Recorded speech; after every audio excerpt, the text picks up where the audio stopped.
లో జరగనున్న మహా కుంభమేళాకు తిరుమల నుంచి శ్రీవారి కళ్యాణ రథం బయలుదేరింది. కళ్యాణ రథానికి టీటీడీ చైర్మన్ బిఆర్ నాయుడు, అదనపు ఈవో వెంకయ్య చౌదరి పూజలు చేశారు. అనంతరం పచ్చజెండా ఊపి రథాన్ని ప్రారంభించారు.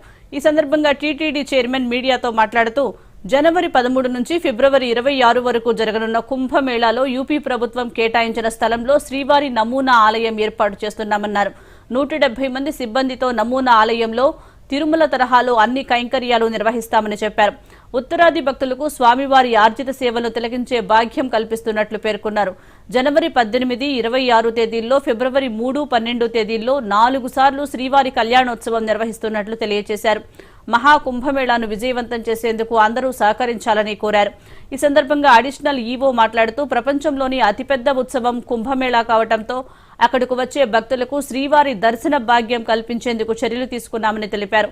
జనవరి 13 నుంచి ఫిబ్రవరి 26 వరకు ప్రయాగ్రాజ్లో కుంభమేళా జరగనుంది.